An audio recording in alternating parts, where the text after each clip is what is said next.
What is up, everybody? Welcome to another episode of the Fire Sports 6 podcast. Week 9 of the NFL season is in the books for the most part. Boys, I got absolutely fucked on today, bro. I got absolutely fucked on. Let's just say after September, going in on October 1st, I used 3 different books. Across all of those books, I probably had about $400. We're down to our last $40 here, ladies and gentlemen. It is not looking good. That is including a deposit I made earlier today of an undisclosed amount of information, gone in 2 seconds. I went on the picks that I gave out on the preview episodes. So Thursday and Friday. No, this includes Thursday. Yeah, so Thursday night football and then Friday. So Thursday and Friday, all my picks for today, the Thursday night football game. I went 3-13. That's honestly impressive. How do I go that bad, bro? So I finished the games today. The Commanders were getting blown out. Took them. I was like, all right, I need to decompress for football here for a minute. So I just went and I took a nap, bro. Took a nap. Woke up from the nap. Here we are, 4:12 in the morning, recording our recap. But nonetheless, we did learn a lot about the NFL today. And I think I got too cocky last week because I was right about everything last week. The Panthers lost, the Bears lost all week. I was saying how, yeah, both those teams are fraudulent. Don't buy in. Still not buying in, but way more bought in on the Panthers side of things than I am on the Bears side of things. Not that I'm bought in on either of them. But we'll just start from the top, man. We'll get into those teams later. Obviously, the Bears-Bengals game was incredible. We'll get into Chiefs-Bills. I still think the Chiefs are fine. We'll talk about the performance Sam Darnold had today. I think the Seahawks have one of the best teams in football. I think they have a top 3 team in the NFC, at least with that defense and with the way Sam Darnold is playing. Who else? We'll talk about everybody. We'll talk about everybody that played today, and we'll dive right in. So let's start at the top. Vikings 27, Lions 24. How about JJ McCarthy, man? How about JJ McCarthy? All we heard about JJ McCarthy was how he's not healthy. Or here, excuse me. How about JJ McCarthy? Because all we heard was that this kid, he's healthy. They're hiding him. They don't want to rush him back from injury. He looks fine. They said he had an ankle injury. Justin Jefferson's falling on him out of bounds. But he comes out against one of the most underrated defenses in football in the Detroit Lions, who, yes, they are without a lot of guys in their secondary. But that same secondary shut down Baker Mayfield on Monday Night Football a couple of weeks ago after Baker Mayfield was being thrown into MVP conversations. J.J. McCarthy comes out here in his first start since, what was it, week 2 against the Atlanta Falcons, throws a couple of touchdowns. He slowed down a little bit, cooled off a little bit in the second half. But when the Vikings needed big plays, J.J. McCarthy was there to deliver, and I think he looked better than Carson Wentz. Aaron Jones is a big weapon now, back for the Minnesota Vikings off of the IR last week. He was getting involved in the passing game. He was getting involved in the run game as well. And with J.J. McCarthy able to spread things out and the way this passing game was working today, the run game looked very efficient for the first time in a few weeks as well. And I was overlooking this Minnesota Vikings team because of how the defense has played over the last few weeks. The defense played damn good today. They forced a couple of turnovers. They forced a bunch of 3-and-outs. They held this Lions run game to under 3.5 yards per carry between Jahmyr Gibbs and David Montgomery. This Vikings team, I was quick to look past them, write them off a little bit, especially with the way the Lions were playing on the defensive side of the football. They still had 5 sacks on J.J. McCarthy today, so I'm not saying the Lions are bad at all. But the Vikings played a damn good football game today. We have to give them a little bit of credit, and J.J. McCarthy looked very good as well. Not perfect, obviously, but for his third start in the league, it was good stuff from J.J. McCarthy. And the guys in that locker room, it seems like they're willing to die for this guy. So yeah, that was really off the dome. That wasn't even looking at my notes. But looking at my notes now, just to get some cold hard facts, the Vikings forced 5 3-and-outs. Aaron Jones, yeah, everything I said's in my notes. So yeah, there we go. Very impressive with the Vikings defense. As far as the Lions go, they've looked very vulnerable at times this season. They're not the same world beater team that they were last year. Their run game isn't as dominant as it was last year. And we've seen teams stop this offense, and that wasn't a thing we saw at all over the last 3 seasons. And is it Ben Johnson? Is it the lack of interior offensive line play, the lack of experience in the interior offensive line play? I think it's a little bit of a combination of both, but I just think like teams are maybe starting to figure it out a little bit. Like the Packers has shut them down in week 1. The Chiefs held them to 17 points. And the Lions offense was moving the ball well today. So I don't want to say shut them down. It's just they were able to force some turnovers, some timely turnovers. So shout out the Vikings, man. I still think the Lions are a top 5 team in the NFC, but I think there's 2 teams in the NFC, maybe 3, with the way the Eagles were playing going into the bye. Probably 3 teams in the NFC that I think are just a little bit better than everybody, and that's the Rams, the Seahawks, and the Eagles. Sorry, brain fart for a second there. That's where we're at right now in the NFC. But I mean, the NFC is why like the Bucks are also a pretty solid team. Like the NFC is wide open, man. It's just the Seattle Seahawks defense is so good. Sam Darnold's playing at an elite level. He's been playing at an elite level all season long. He has a few mishaps here and there. He had a couple of bad interceptions against the Texans. He had the strip sack against the Texans. But if you can keep Sam Darnold protected, which here we'll get into the Seahawks later. I don't want to glaze the Seahawks too much, but I was impressed with what we saw from JJ McCarthy today for sure, man, or on Sunday. Bears 47, Bengals 42. Caleb Williams played out of his mind today. Nah, that's a stretch. Caleb Williams played his second best game of the season against the Bengals. I think the game against the Cowboys was more impressive, but Caleb Williams did his best work when he was trailing today, which is just a testament to the type of quarterback Caleb Williams is. He had 300 total yards, three total touchdowns, and 0 interceptions when he was trailing against the Cincinnati Bengals. The kid's an absolute gamer. And he has so much stuff that you can't teach, like the off-script stuff, the ability to extend plays, the ability to use his legs, like that 3rd and 10 scramble that picked up a first down, and then the next play was the Colston Loveland game-winning touchdown. Not a lot of QBs make that scramble. Not a lot of QBs have that type of instincts in terms of extending plays. And when he can extend plays at that elite type of level, and he has the arm talent that he does, man, the sky is the limit. It's just with Caleb, we want to see him develop on the little things, playing within game script, playing like throwing a 5-yard quick slant, a 5-yard timing route, and linking up with DJ Moreau-Madunze for an easy 5-yard gain on first down. That's just one example. It's just the little things that Caleb has been lacking, and I think a lot of people, including myself, I've been quick to jump on Caleb. People fail to realize like those things are teachable. Like that's the part of the game where you can teach. So the ceiling with Caleb Williams is with the stuff you can't teach, and that's his arm talent, the way his ability to avoid the sack, to extend plays. Once Caleb Williams can get down the I want to say Jared Goff style, because that's what was so successful in Detroit, is Jared Goff playing within the constraints of the offense. Once Caleb Williams gets that down, the league is in real trouble, and Ben Johnson has done a tremendous job with this Bears team. They create turnovers. They don't turn the ball over a lot. They play physical football. They ran the ball really well today with Monangai, and it pains me to say that, but the Bears are headed in the right direction. Now on the downside of things, not the downside, I don't want to rip on Caleb either, because Caleb's going to get a lot of praise for his performance today. And you play who's on the schedule, but his 2 best games of the season came against the Bengals and the Cowboys. Both of those defenses are dogs. So, not to rain on Caleb's parade, he played fantastic today. It helped that the run game was very efficient. And I want to apologize to my good friend Gavin Ducey, because I was just in a bad mood earlier, and he said Caleb Williams was great today, and I was just like, dude, shut the fuck up. They ran the ball so well, which they did. I'm gonna apologize to Gavin. He was right. Caleb really did play a tremendous game today. He was awesome, man. He was awesome. Just once he starts getting those little things down, can throw the ball with anticipation from the pocket, can get through his reads a little bit quicker, which I feel like he's doing. But sometimes I feel like it goes to his first read and it's instantly the check down. Like, I don't know how well he's going through his progressions. I'd have to watch the all 22. Not gonna do that. But it's just like Caleb, like the intangibles, like not the intangibles. I don't know if that's the right word, but you can see what the ceiling can be once he can learn to play within the constraints of an offense. When he can learn to be a system quarterback, and then he can rely on his legs when he needs to. And it's just like scary sight. Like, Bears fans should be excited, man. They really should. Ben Johnson's done a good job. They're winning close games.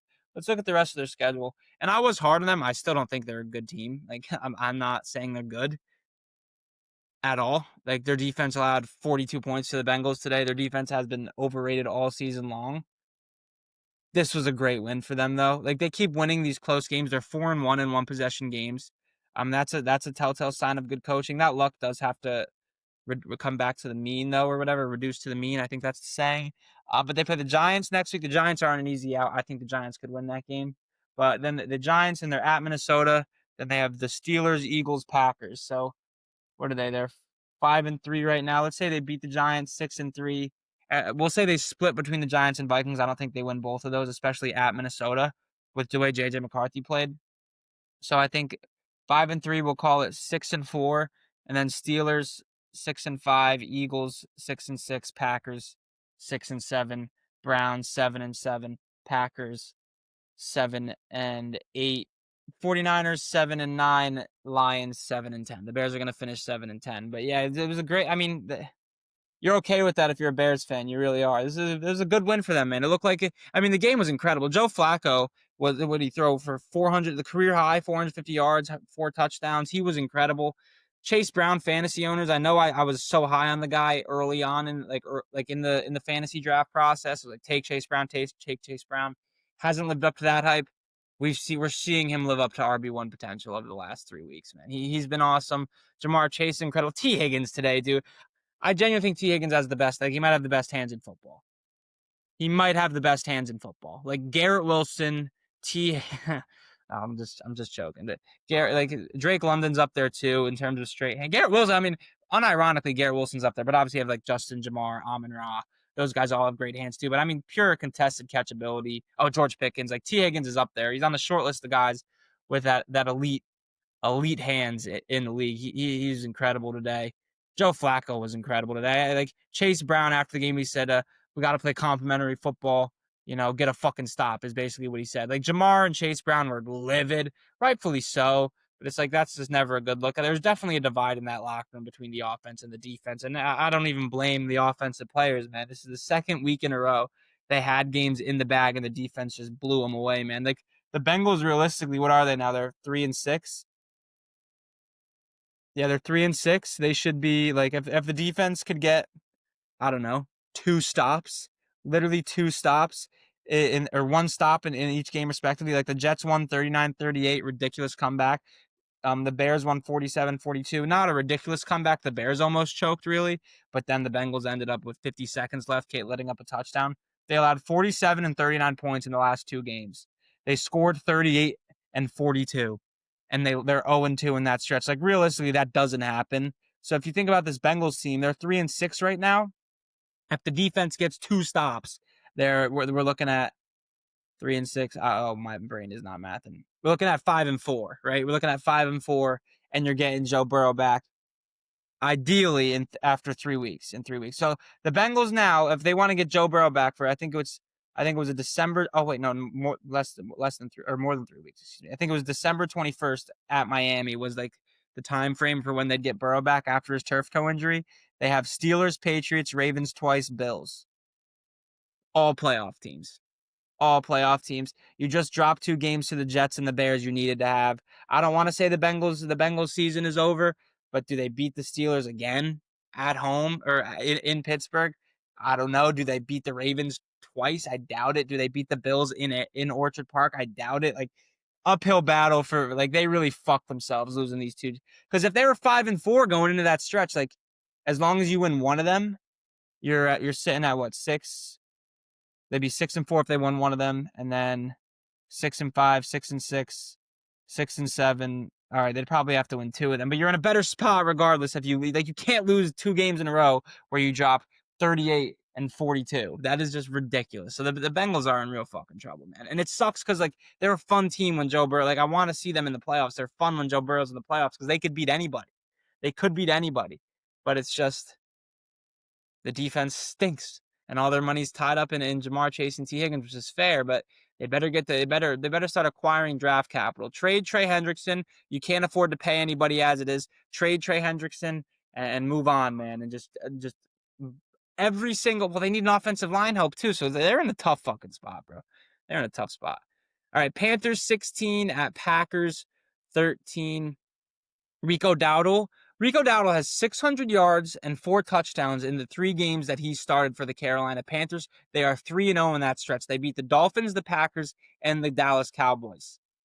Rico Dowdle is the Carolina Panthers offense, believe it or not. He is the Carolina Panthers offense. Against Miami and Dallas specifically, every first down carry was 8 yards. So it just constantly puts Bryce Young in a situation on 2nd and short where there's no pressure. The whole playbook is open. We can turn it around and hand it off to Rico again. He'll probably get a first down. He might rip it for a touchdown. Who knows? But Rico Dowdle has transformed this Panthers offense that still hasn't looked electric. That Bryce Young is not the franchise quarterback. If you're a Panthers fan and you genuinely sit here and watch Bryce Young, and I respect Panthers fans, I think they're one of the smarter groups of NFL fans in the league, especially with the way they attack my comment section. They're usually respectful and understand what they are. You got to understand Bryce Young isn't the future here, man. He is not the future. Their offensive line in Carolina isn't horrible. The defense played tremendous on Sunday against Green Bay, forcing a couple of turnovers, forcing timely 3-and-outs, maintaining Josh Jacobs, not getting beat over the top too much, taking advantage of a horrible interception in triple coverage by Jordan Love. But Bryce Young's not the reason this Panthers team's a game above 500. Bryce Young's not the reason they've won 4 out of the last 5 games, even though the game they did lose, ironically enough, Bryce Young didn't play. But Andy Dalton's a whole new level of bad. Bryce Young's not the guy. Rico Dowdle needs to be the focal point of this offense. He has been unstoppable. In the last 15 games Rico Dowdle has started, if you take his rushing yard average over those 15 games and you stretch it out over a full season sample size, he'd have 2,000 yards. He's been incredible. He needs to be the focal point of the offense. Shout out the Panthers. Big win on Sunday. They earned a lot of my respect. I think they might slightly be above mid, especially on the defensive side of the ball. They're very underrated secondary. Derek Brown's a stud. Trayvon Moehrig, J.C. Horn. They got guys on the defensive. They got talent on the defensive side of the ball. It's just I don't know who's rushing the passer on the edge. I don't take Bryce Young seriously in the playoffs, but they're headed in the right direction under Dave Canales. They're a well-coached football team. They force turnovers. They don't turn the ball over too much, even though Bryce Young did have the interception in the red zone today. Nice play by Xavier McKinney, by the way. He literally, it seemed like the second he turned his head back to find the ball, he needed to make the catch right away. It looked like a receiver catching a ball over the shoulder. It was incredible by McKinney. Still not enough, though, and Jordan Love was bad today. And Tucker Kraft, bro, oh, that hurts. But, the funny thing about me is every league that I have Tucker Kraft in, I also drafted Brock Bowers. So I think I'll be all right. But it just sucks. I'm such a sick fuck. That's where my first head goes. Yeah, Tucker Kraft, probably season-ending injury, having a career year. But I'm still that fucking guy when it comes to fantasy. That was the first place my head went. Fantasy football is all I have right now. I'm not gonna be arrogant about my fantasy football teams. But when I tell you that they're fucking nasty, I promise you they're fucking nasty. And the way my bets have been going right now, I need fantasy. I need to win a few leagues at this point. I already needed to win at least one league to break even. But I'm in a few pretty heavy hitter leagues. We're talking $500+ pot. If I can win one of those leagues, if I can win both of them, I'm in a good spot. If I can win both of them, bro, that'd be electric. But sick fuck, hand up, my bad. Tucker Kraft was a dog, man. He was my guy, bro. If you guys have been here since July, where I did my Fantasy Friday, the first Fantasy Friday episode I did was the tight end position, and I was just all over on my knees. Take Tucker Kraft. He's going in the 10th round. Take him in the 8th round. Take him in the 9th round. He's gross, man. It just sucks, bro. He's having such a good year, man. He really was. I like baby Kittle, bro. Baby Kittle. It looks like an ACL injury too. We'll hear more about it tomorrow. He walked off the field and then they got the car. He's just tough as nails. Just you hate to see it. And the whole offense took a step back. I'm pretty sure Schoonmaker, or was it Musgrave? Who was the other 10? I'm pretty sure he had a pretty good day too. I'm pretty sure I saw 7 for 70 or something. Let me check their box score real quick. See exactly what the other tight end. I don't know if it was Musgrave. Schoonmaker's on the Cowboys. I think I totally butchered that. And that's a fair comparison mix-up, though. Like getting Schoonmaker and Ferguson confused, same way you get Kraft and Musgrave confused. I don't think that's ridiculous. Unless he is on the Packers and I'm just crazy. Pretty sure Schoonmaker's on the Cowboys. But anyway.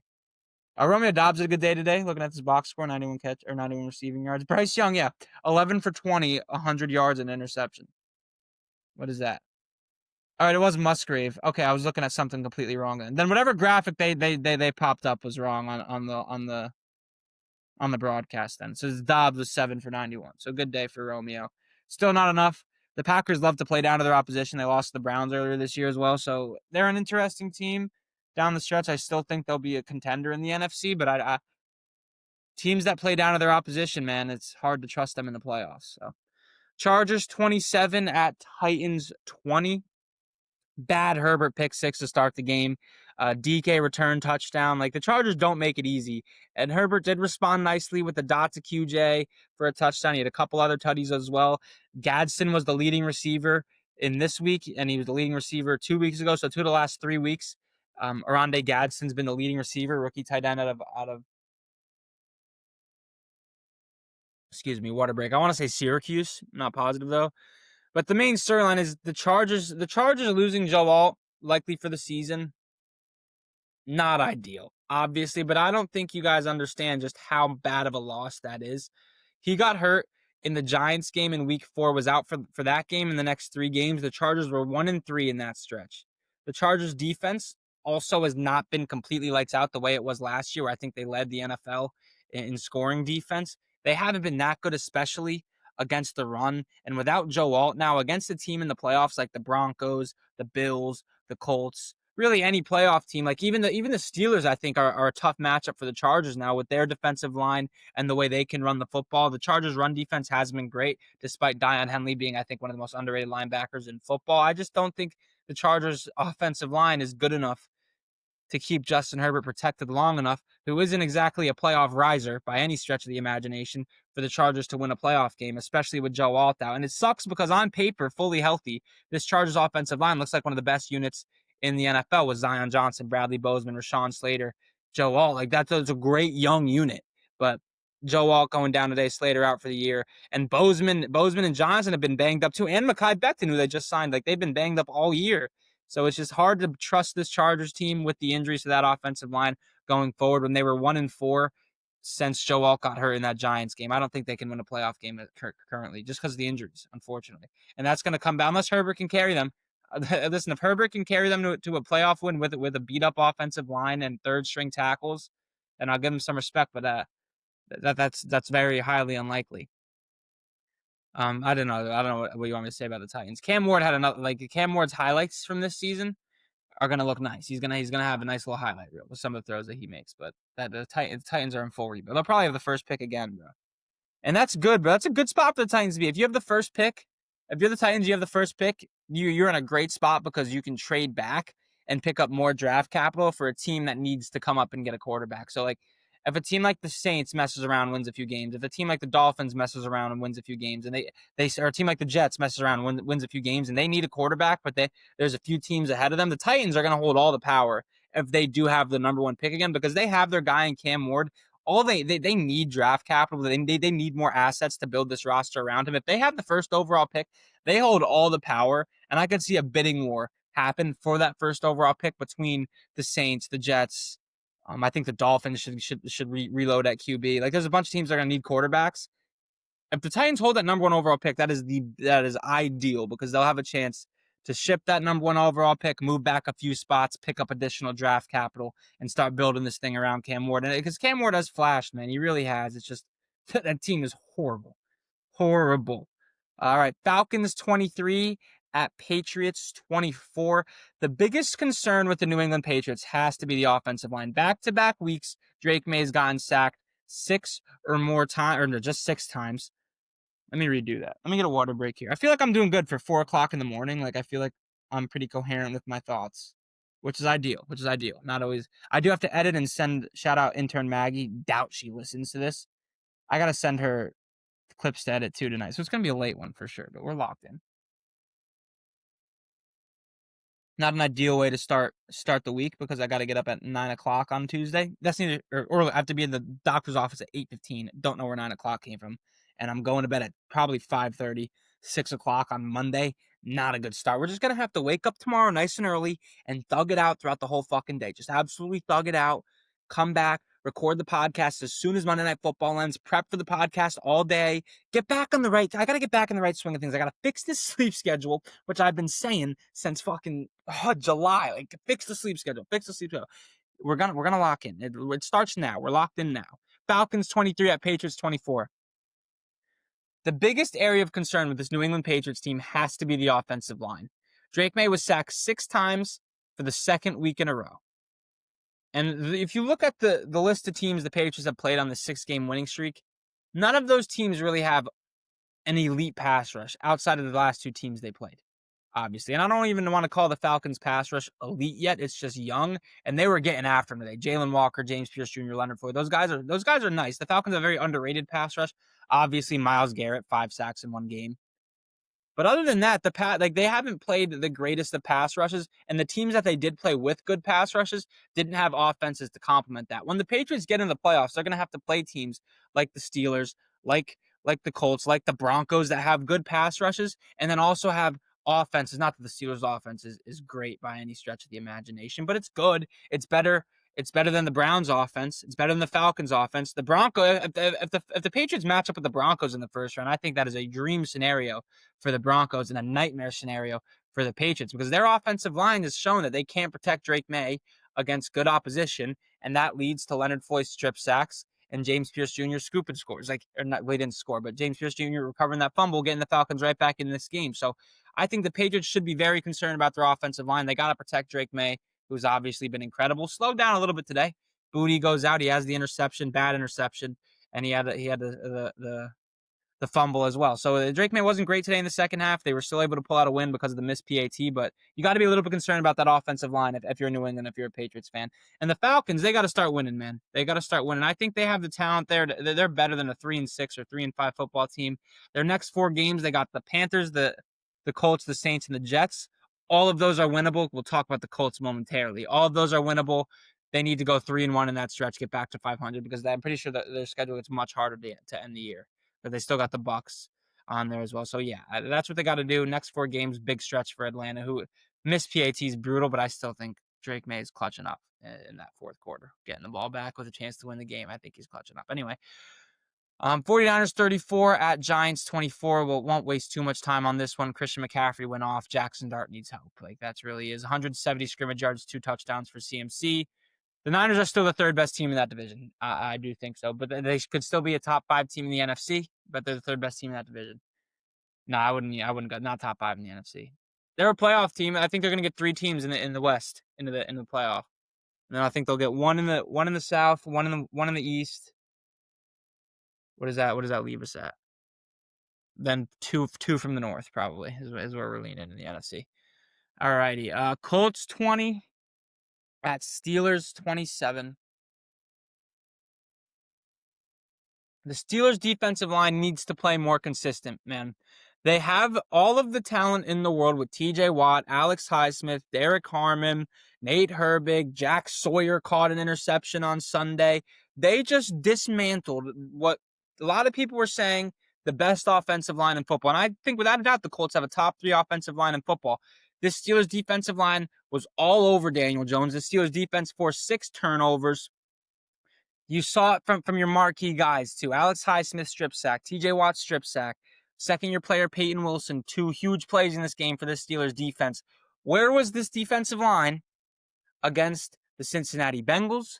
Where was this defensive line last Sunday? As well as just like this defensive line, the secondary in Pittsburgh is not good enough for this defensive line to just take games off. And then we see them be absolutely dominant against teams like Cleveland and then teams like the Colts who do have pretty good offensive line. So it's so bizarre where TJ Watt, Alex Highsmith just choose weeks to vanish and disappear against inferior opposition. But then here come the Colts raring. They're coming in, they're looking like a buzzsaw, right? Leading the NFL in every single offensive statistic. Daniel Jones playing out of his mind. And then here and the Steelers defensive line decides to play up to their potential. And this is what we see. And the Steelers can beat anybody on any Sunday if their defensive line plays the way they did against the Colts. But they just love to take weeks off, which makes 0 sense. They like pound for pound, I think TJ Watt has regressed. But if they're playing at their ceiling, they're the best D-line in football. Pound for pound. If every player is playing at their ceiling, including the rookie Derek Harmon, who's been incredible to start this season. Like outside of the Bengals game, the Steelers run defense is night and day with Derek Harmon in there than it was the first 2 weeks of the year. So Steelers defense needs to figure it the fuck out, man. It makes no sense. It is 0 sense at all. 0 sense at all. And they fucked me in this game. They really did fuck me. And we got to talk about Danny Dimes, man. Daniel Jones with any type of pressure in his face is just horrible. And any quarterback that's under constant duress is going to not look great. But it's like a whole nother level with Daniel Jones. And it's one game. I don't want to overreact. Well, you can say that with Daniel Jones when the first 5 years of his career is plenty of evidence to see that. If he doesn't have protection, he's going to shrink. His internal clock is going to get all messed up. He's going to start throwing some bad interceptions. The Joey Porter Jr. interception was horrible. The Peyton Wilson interception was horrible. And then the other interception, not exactly his fault. Peyton Wilson made a great play. Jack Sawyer fell right into his bucket. But with the great quarterbacks, what the great quarterbacks do is when they're constantly getting pressured, they'll find ways to make plays. Daniel Jones, it got worse as the game went on. And I'm not sure what that guy, we'll see how he bounces back on Sunday Night Football against the Chargers next week because they're not good. Good news, though, Chargers can't stop the run. They got Jonathan Taylor. So we'll see. But Daniel Jones was horrible. You should be pretty worried if you're a Colts fan. Like, they look like Giants DJ. Daniel Jones was back. He was back. Shout out to Steelers defense, though. They played incredible. Broncos 18 at Texans 15. There were 7 straight punts in the fourth quarter of this game when the game was tied in the fourth quarter. 7 straight punts. CJ Stroud doesn't get hurt. I think the Texans win this game. Bo Nix is very clutch. He's very clutch, but he needs to start putting together full games, man. He can't just start turning it up in the fourth quarter. I'll give him the benefit of the doubt in this game because I think the Texans have top 3 defense. You can argue the best defense in football. I think the 3 best defenses in the league right now are the Broncos, the Texans, and the Seahawks. So you can give him a little bit of slack in this game for not picking it up because the defense was playing out of its mind. Bo Nix did throw. Who got the pick? Because I remember that pick was nasty. Was it Bullock?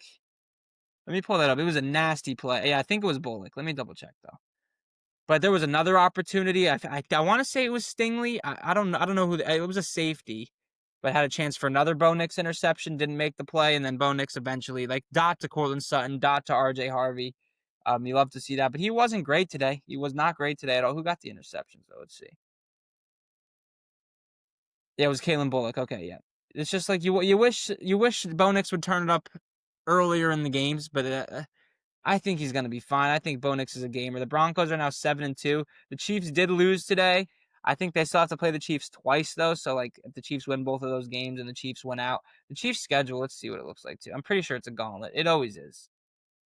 But let's see what their schedule looks like. They play the Broncos next week. Oh, no, they don't. They play the Raiders and then the Broncos. The Broncos play the Raiders and then the Chiefs. Let's see what this Chiefs' schedule looks like. So, they're 5-4 right now. They have Broncos, Colts, Cowboys, Texans, Chargers. I think they're literally going to win all those games. So the Chiefs are going into the bye, and then they come out of the bye in Denver, W. Colts, W. Cowboys, W. Texans, probably W. Texans defense is very good, though. Chargers, W. Titans, W. Broncos, W. The Chiefs are going to win out. Yeah, then here's a good segue. Let's get into that game, shall we? Chiefs, 21, Bills, 28.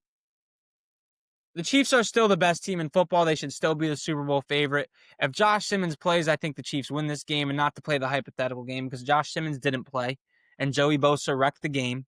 And Maxwell Harrison, I think, was a draft pick by the Buffalo Bills explicitly to stop the Kansas City Chiefs because they looked at Kansas City. They saw Xavier Worthy, 4.2 speed, Hollywood Brown, 4.3, Rashee Rice, 4.3. They're like, I don't know if Rashee Rice had a 4.3, actually. Let me fact check that. Let me fact check. Rashee Rice 40 time. He was 4.5. Don't know where I got 4.31. Yeah, what was it? I think Hollywood might have been 4.2 too. This is bad podcasting. Bear with me. Yeah, he was a 4.27. So they got 2 4.2 guys.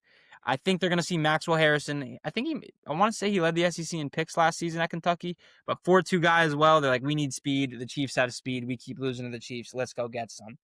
But anyway, even though the Chiefs lost to the Bills, I still think the Chiefs are the best team in football. I still think they're going to win the Super Bowl. I think they should be the favorite, at least, to win the Super Bowl. No Josh Simmons today. That was all the difference. Mahomes was really running for his life for half of this game. Joey Bosa played out of his mind. Absolute game record. Epinesa played out of his mind. Mahomes is getting lit up a lot today. And shout out the refs for keeping the flag in their pocket. That intentional grounding call was horrible as well. So a lot of NFL fans are going to rejoice in the fact that calls were going against the Kansas City Chiefs, and in turn, they did lose the game. But yeah, the Bills defense played well today. They had a few timely 3-and-outs, a 3-and-out to start the game, 3-and-out with the Chiefs coming out of the half. They had a goal line stand at the end of the first half that was huge. So shout out the Bills defense, but I think if Josh Simmons is healthy, he's been incredible for the Chiefs. If Trey Smith is fully healthy too, the guard, the Chiefs offense is unstoppable. It was stoppable today because they had backup Jalen Moore, and he got hurt, so it was Wanya Morris at one point. So they were playing with third-string left tackle. Joey Bosa was eating them alive, and that was the reason Patrick Mahomes didn't complete more than 50% of his passes. The Chiefs are going to be fine. I mean, the Chiefs are on pace, and the Bills are on pace for what they do every single year. Bills beat Chiefs regular season. Chiefs beat Bills in playoffs. It's gonna look like that again. I mean, why are we surprised? Why should we expect anything different? The Chiefs are still the best team in football. It's just they were without their stud rookie left tackle in this game, who I think if he played a full season, I wouldn't hate if he got offensive rookie of the year. I wouldn't hate it. Emeka Buka, I understand it. But Josh Simmons has been incredible. I still think the Chiefs are gross. Shout out the Bills, though, for what they did defensively. The Bills defense stepped up today. Who was the second-year corner? What's his name? Hold on. I have his name written down on here. Let me find his name. The guy was all over the field today for them. What was his fucking name? Cole Bishop. I want to shout out Cole Bishop. Second year, second round pick. Had 4 pass breakups for the Bills. Led them in tackles. He was the MVP. He was the secondary MVP. Obviously, Joey Bosa was the MVP for the Bills defense as a whole. He was unstoppable in this game. He's huge for them, man. If he can play like that in the playoffs, he could be a difference maker for sure. Jaguars 30 at Raiders 29. I mean, to be honest, I was locked into this other game, and I was locked into the Saints game because I had way too much action on that game, and it was just fucking horrible. But Brock Bowers is back. Geno Smith partially back. He had the interception that was bad, but after that, he played pretty lights out. And I feel like Geno Smith wasn't getting the ball to Brock Bowers before Brock Bowers got hurt, and he kind of realized now, okay, this dude's actually pretty fucking good. Let's throw the ball in his direction. They played good. The Raiders offense played good. He had a guy open on the 2-point try. Got knocked down. Unfortunate. Trevor Lawrence, not sure if he's the guy. Not locked into this game, but every time I looked at it, Trevor Lawrence did something uninspiring. So I'm not really all like I'm so not moved by the Jaguars in any direction. I think they're not going to make the playoffs, and if they do, they're a first round exit. They're basically a bye week. That might be a lazy take though, because they did beat the Chiefs, but they were getting mad turnovers early on in the year. So I don't know. I'm not high on the Jaguars. I love Liam Cohen. No Travis Hunter either makes them less of a fun watch. Maybe I'm being lazy on the Jaguars, but I can't see them beating. Maybe if they play the Steelers, they could beat the Steelers in the playoffs. Maybe if they got the maybe if they got the Chargers, they could beat the Chargers in the playoffs. I'm not sold on the Jags though at all. Saints 10, Rams 34. No, not Tyler Shuck's fault. This game was not Tyler Shuck's fault. I actually thought he played pretty decent. The interception came on a 4th down in garbage time on their last offensive play of the game. Kamara fumbled in the 3rd quarter. Nate Landman has been all over the field for this Rams defense all season long, forcing fumbles, recovering fumbles, tackle machine. Nate Landman's a stud. He forced a fumble on Kamara. The Rams offense was already on the field for like 10 minutes in the 3rd quarter. The Saints get the ball back. Nate Landman fumbles. There goes that drive. There goes Tyler Shuck's passing yards. There goes any chance of a Tyler Shuck passing touchdown.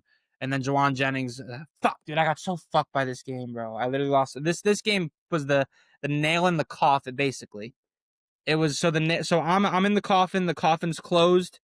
They've got there's 4 corners of the coffin. They got 4 nails in, right? This game was nails 2, 3, and then half a nail 4 because I still got $40 left in the Fanatics account. I still got $40 left in that damn Fanatics account, and it starts tomorrow, Monday Night Football. Monday Night Football has cooked me all season long. Not fucking tomorrow, bro. Not fucking tomorrow. I'm locked in, man. I'm locked in. I don't really have any plays for you yet. I don't want to look at a book for a long time. Probably will just start placing stuff tomorrow, but I do have one player for you. We have a new partner, and we'll get into him momentarily after we talk about the Sunday night. I want to start pushing the Matthew Stafford MVP narrative. Matt Stafford's been the NFL MVP so far. He has 21 touchdowns to 2 interceptions. He's on pace for 4,500 passing yards and 44 touchdowns with just 4 picks. That's what he's on pace for. The Rams are tied for the best record in the NFL, and I don't know how you stop this Rams team offensively because not only do they have the best wide receiver duo in football, I think that's clear and obvious at this point. I'm taking Puka Nacua over A.J. Brown. I'm taking Puka Nacua, and I'm taking Devontae Adams. He's right there with A.J. Brown as well. So that's the only argument is really the Eagles. That's not the point, though. The point is this Rams offense is unstoppable, and they have one of the most underrated running back duos in the league as well. Kyron Williams is top 5 in scrimmage yards and touchdowns out of all RBs since entering the league. Blake Corum is averaging 4.6 yards per carry, so you think you get a break when Kyron comes out. You thought wrong. Blake Corum's an absolute thumper. I don't know how you stop this Rams offense, and Matthew Stafford is dropping absolute dimes all over the field. I mean, him and Devontae Adams are single-handedly bringing back the goal line fade. It seems like Puka Nacua can literally do it all from an intermediate route. He's one of the best short route runners in football as well with the timing that he has with Matthew Stafford. It's 6 yards, sit in the spot, I'm going to get you the ball. But he can also stretch the field. He's elite when the ball's in the air, and then when you get the ball in his hands, he's going to make guys miss. And Sean McVay is so brilliant at scheming guys to be in positions to run after the catch. And it's just unbelievable. I don't know how you stop this offense, and Stafford's only going to continue to produce. They have to be the most efficient red zone offense as well, because he's thrown for 9 touchdowns in the last 2 games. They're the best team in football, or best offense, one of the best offenses in football. And Matt Stafford is the MVP of the NFL so far. There we go. All right. Sunday night football, bro. Sam Darnold was incredible tonight, man. He started out with 16 for 16, 4 touchdowns, 250 plus yards. He was unbelievable. He finished the day here. What did he finish the day with? Let me get this game in front of me. All right, Sunday Night Football, Seahawks 38, Commanders 14. Jaden Daniels gets hurt. He was running for his life all day today. He's got to learn, not only does he have to learn to slide, but he has to learn how to do the Eli Manning, which is like punch down when you're about to get sacked, and so you don't take any hits, because he just tries to extend plays too long, and he just gets walloped too much, and that injury was horrible. I feel for Commanders fans, but glass half full. Hopefully, you're like, look, their schedule. They got the Lions. That's probably a loss. The Dolphins in 9:30. Oh, fuck, we're back in with the Europe games next couple of weeks. That sucks. Dolphins at 9:30. You'll probably win that. But then they got the Lions L, Viking or Dolphins W, Broncos L. The Vikings, I don't know. The Giants probably a W. Eagles, Cowboys, Eagles to end the year. I think that's 3 L's. Not ideal. I think the Commanders are looking at a top 10 pick this year, which is great for them. That is great for them. Get a stud on this defensive side of the ball. Draft all defense. Get some youth there, and then you're reloaded with Jaden next year. You spend whatever you got to spend in free agency. Get a loaded roster before you got to pay Jaden a bunch of money, because he's probably going to want a contract after his 3rd year. And honestly, like if his shoulder's fucked up, I know it's dislocated. Keep him out, man. Keep him out. Well, let's talk about the Seattle Seahawks and the way Sam Darnold has been playing. I think he's got to be the most accurate deep ball thrower in the NFL this season, not named Drake May. He was absolutely incredible on Sunday Night Football. 21 for 24, 4 touchdowns, 1 interception. Didn't throw an incompletion in the first half. Threw for over 250 yards and 4 touchdowns in the first half. He's been incredible. But the scary part about this Seahawks team isn't how well Sam Darnold's been playing. It isn't how improved this offensive line has looked. It isn't JSN playing like a legitimate top 4 receiver in football. It's that this defense is young, and they are flying all over the field. The Seahawks defense held the Commanders to 14. They haven't allowed a team to score more than 20 points since Tampa Bay. Their loss to Tampa Bay 38-35 in Seattle when Baker Mayfield went absolutely nuclear.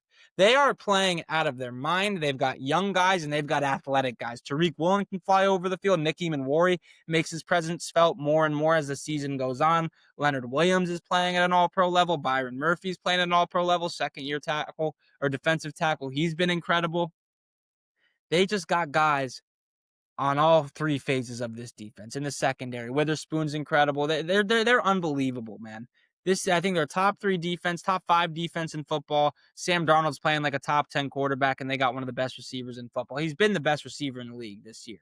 If you're just taking this year into account, the Seahawks are real contenders in the NFC, and they made sure that was known on Sunday Night Football. They made sure to make sure the league knew that on Sunday Night Football. All right, let's talk about Monday Night Football. Then we'll wrap it up real quick.